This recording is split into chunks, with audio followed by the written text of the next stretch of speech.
आप सभी को नमस्कार। आज डूंगरपुर में दिशा की बैठक में बीएपी के लोगों ने अनर्गल बातें की, धमकी दी और भारत सरकार द्वारा जो दिशा बैठक की गाइडलाइंस है उसकी अवहेलना की। हम बैठक में उपस्थित थे। जनता जनार्दन के आशीर्वाद से हमने इस विषय का प्रतिकार किया कि जो गलत है वो गलत है और गलत की कहीं ना कहीं हमें प्रतिक्रिया देनी चाहिए। अब मुद्दा क्या था? बैठक शुरू हुई, राजकुमार रोध उसमें अध्यक्ष, किसकी मेहरबानी से? नरेंद्र मोदी जी के ऑर्डर की मेहरबानी से। हम उसमें सह अध्यक्ष, हम बैठक में उपस्थित। और बैठक शुरू होते होते विषय केवल राजनीतिक और टीका टिप्पणी पर आ गया और ओछापन पर आ गया। वो घटना क्या थी? घटना थी माननीय भजनलाल जी की सरकार ने अभी जनता की समस्याओं का निराकरण करने के लिए शिविर लगा रखे। गांव में शिविर लगते हैं, लोगों की समस्या चाहे वो मूल निवास की हो, चाहे राशन कार्ड की हो, चाहे पेंशन प्रकरण के उलझन की बात हो, चाहे कोई केवाईसी हो, ऐसे छोटी छोटी प्रॉब्लम गांव के ठेठ एकदम निकटतम पॉइंट पर पहुंचकर सरकार काम कर रही है। इसको कहेंगे सरकार गांव के संग है, लोगों के संग है। असर बहुत अच्छा गया।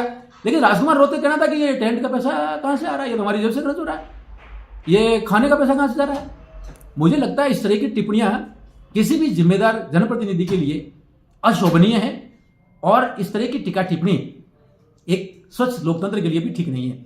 हमने जब इस विषय को रखा कि आप जब बात करो तो माननीय नरेंद्र मोदी जी की सरकार ने दिशा बैठक के दिशा निर्देश जारी कर रखे हैं, उसमें 101 बिंदु हैं जो लागू होता है, उस पर चर्चा करनी है और जनता जनार्दन के विकास के लिए, उनके कल्याण के लिए, उनके हित संवर्धन करने के लिए जो कुछ भी हो सकता है जिले में, हम अधिकारियों को निर्देश दें।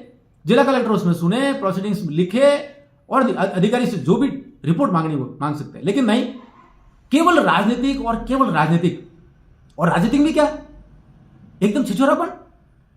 देखिए ये सरकार कैसी है। मतलब इस तरह की टिप्पणियां करना मुझे लगता है किसी भी एक सज्जन शक्ति के लिए, किसी भी व्यक्ति के लिए, आम नागरिक के लिए असहनीय है। हमने नीति के दायरे में रहकर जनता को केंद्र में रखकर के उनके कल्याण की बात करें।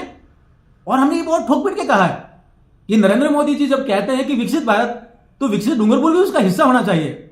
डूंगरपुर क्या गरीब रहेगा? डूंगरपुर में क्या पलायन नहीं रहेगा? डूंगरपुर में क्या केवल लोग जो रोजगार के लिए बाहर जाते हैं वही रहेंगे, केवल प्रतिक्रिया करते रहेंगे? नहीं, वहां पर भी अच्छा रोजगार आना चाहिए, कौशल विकास होना चाहिए। लेकिन 2-3 बिंदु बहुत महत्वपूर्ण है जिन पर राजकुमार रोहत ने कोई चर्चा करना नहीं चाहिए। वो थी आरसेटी और rural self employment training institute है, उसके लोग कैसे युवाओं को ट्रेनिंग कर रहे हैं, विषय जाना चाहिए। लोगों के अपने संपत्ति के कार्ड, जिसको कहते हैं स्वामित्व के कार्ड, कैसे और कितने बने, उस पर चर्चा होनी चाहिए। वो नहीं कर रहे हैं। यहां तक कि बहुत सारे विषय वो केवल राजनीति करना चाहते हैं और राजनीतिक भी अलगाव की राजनीति। कहीं पर भी सरकार की योजनाओं की धरातल पर उतारने की बात नहीं, केवल टीका टिप्पणी। और मुझे तो ऐसा लगता है कि उन्होंने आंगनवाड़ी की बहनों का जो वहां काम करती हैं उनका जो अपमानजनक शब्दों का प्रयोग किया और उन्होंने कहा कि सारे भ्रष्ट हैं और गुजरात में जाके राशन ये जो माँवाड़ी और आंगनवाड़ी के जो सामान है वो बेचती है। मुझे लगता है ये सबका अपमान है। ये तथ्य भी उन्होंने स्वीकार नहीं किया कि नरेंद्र मोदी जी की सरकार नरेगा में सबसे ज्यादा रोजगार, लगभग 92,000 के करीब जो है ना, वो हर महीने डूंगरपुर में दे रही। मुझे लगता है ये एकदम अप्रगतिशीलता। और उसके बाद तू मैं और कोई सुनने की बात नहीं। अरे भैया, हम भी सांसद हैं डूंगरपुर के, आसपुर विधानसभा क्षेत्र, लोकसभा क्षेत्र उदयपुर में आती है। हम उस बैठक के सह अध्यक्ष के नाते बैठे हैं और केवल जनता के हित की बात करने के लिए बैठे हैं। केवल कोरी बकवासबाजी और नोटंकी करने के लिए नहीं बैठे। जनता का कल्याण होना चाहिए। हम सब मिलकर प्रयास करें कि मोदी साहब का जो विकसित भारत का सपना है उसके लिए हम दिन रात मेहनत करें, अच्छे के लिए मेहनत करें, लोगों को जोड़ने वाली ताकत के रूप में आगे बढ़े। ये बहुत महत्वपूर्ण है। और भजनलाल जी सरकार जिस प्रकार से जनता का जो समस्या निवारण के लिए शिविर लगाई है वो बहुत उत्कृष्ट है। ये शायद कुछ लोगों को हजम नहीं हो रहा है। आप सभी को नमस्कार, जय हिंद।